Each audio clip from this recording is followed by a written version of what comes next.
যে ভারতবর্ষের বিজেপিকে পরাজিত করতে গেলে সকল গণতান্ত্রিক সকল ধর্মনিরপেক্ষ শক্তির সঙ্গে যুক্ত হওয়া প্রয়োজন এবং বিভিন্ন বামপন্থী রাজনৈতিক দলগুলোকে ঐক্যবদ্ধ করা প্রয়োজন। আমরা 15, 16, 30, 32 এখানে কিন্তু সীমাবদ্ধ থাকবে না।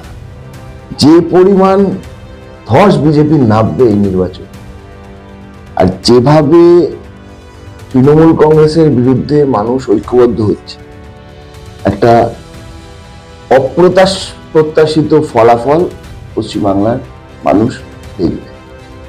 আইএসএফ এর তরফ থেকে নওশাদ সিদ্দিকী দুর্গাপুজোর আগেই আলিমুদ্দিনে গিয়েছিলেন, বামফ্রন্টের চেয়ারম্যান বিমান বাবুকে চিঠি দিয়েছিলেন জোটের বিষয়ে। তারপরে বিমানবাবু বলেছিলেন এই বিষয়ে পুজোর পরে কথা বলা হবে। এখনো পর্যন্ত বামেদের তরফ থেকে এমন কোনো প্রতিশ্রুতি দেওয়া হয়নি যে জোট হবে, এবং জোট নিয়ে একটা ধোঁয়াশা রয়েছে। কিন্তু আর একটা অংশ যেটা দেখতে পাচ্ছি, আপনাদের তরফ থেকে ঐক্যবদ্ধ বামফ্রন্টের ডাক দিচ্ছেন, মানে ঐক্যবদ্ধ বৃহত্তর বামের ডাক দিচ্ছেন।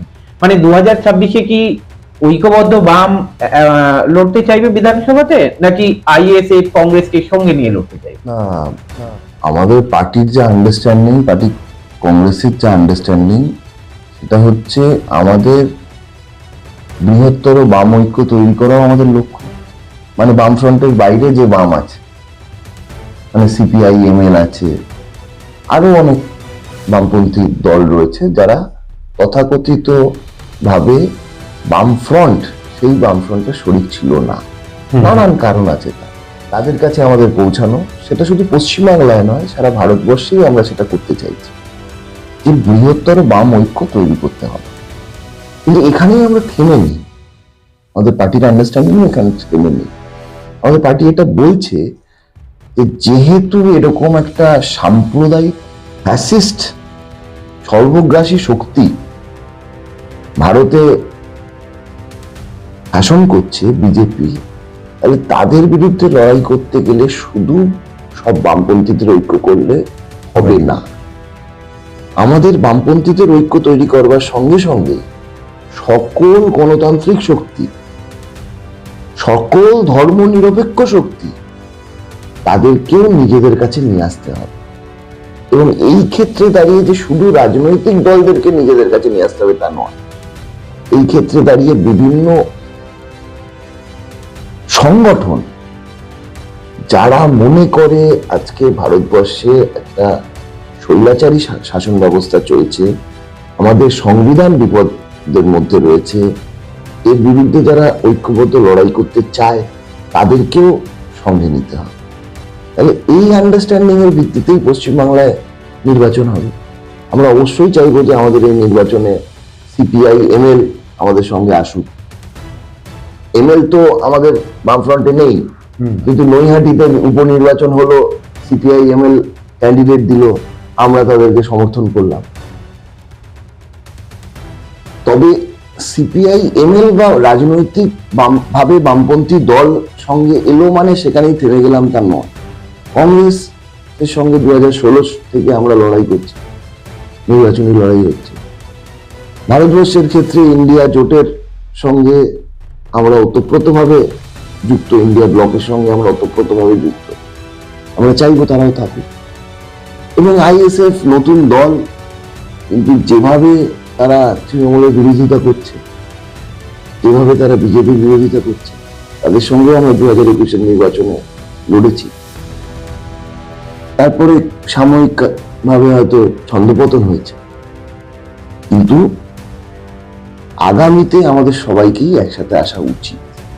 আমরা দেখেছিলাম 2021-এ এই সংযুক্ত মোর্চা আপনারা তৈরি করেছেন, কিন্তু আখেরে কোনো লাভ হয়নি। 2016-তেও আপনারা জোটেছিলেন, লাভ হয়নি। এই যে বারংবার বামপন্থীরা একা না লড়ে বিভিন্ন অবামপন্থী দলের সঙ্গে যে জোট করছে, এখানে তো বামেদের সংগঠন ভেঙে যাওয়ার সম্ভাবনা রয়েছে এবং ভাঙছে। একটা অংশের সিপিআইএম কর্মী, সিপিএম সমর্থকরা বলছে এবারে অ্যাটলিস্ট সময় এসেছে বামপন্থীরা বৃহত্তর ঐক্য গঠন করে একা লড়াই করুক, না কংগ্রেস না আইএসএফ এখানে ভালো রেজাল্ট হবে। যদি কংগ্রেসের হাত ধরে বা আইএসএফ এর হাত ধরে, আখেরে ওই দলগুলোর সুবিধা হবে, বামেদের কোনো সুবিধা হবে না। তাদের উদ্দেশ্যে কি বলবেন? হ্যাঁ, এরকম কথা যে আমাদের পার্টির অভ্যন্তরে নেই তা বলবো না, সেটা বললে অসত্য কথা বলা হবে।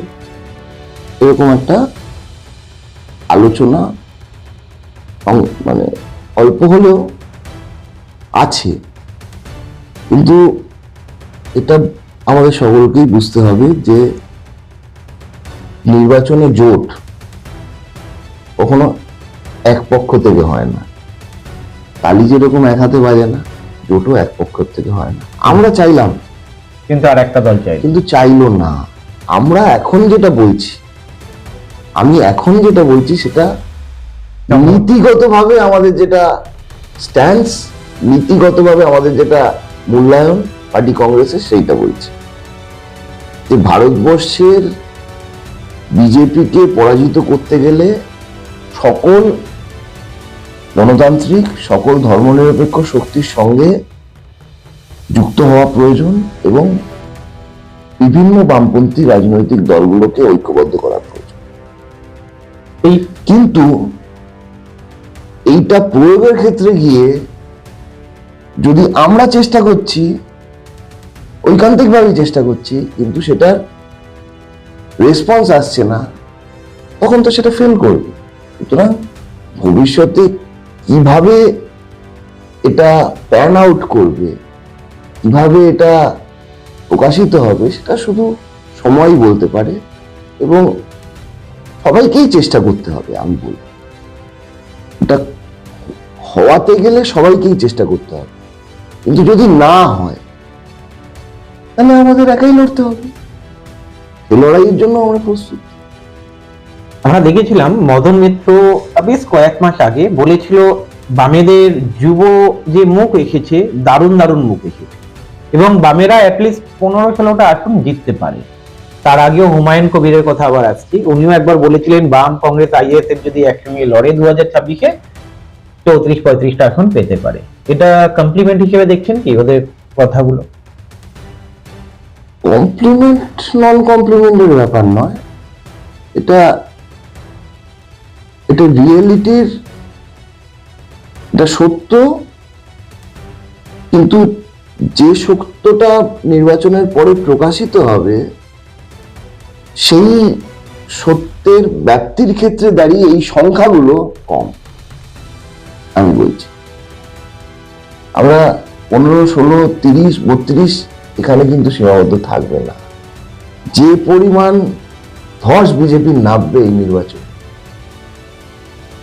আর যেভাবে তৃণমূল কংগ্রেসের বিরুদ্ধে মানুষ ঐক্যবদ্ধ হচ্ছে, একটা অপ্রত্যাশিত ফলাফল পশ্চিমবাংলার মানুষ দেখবে।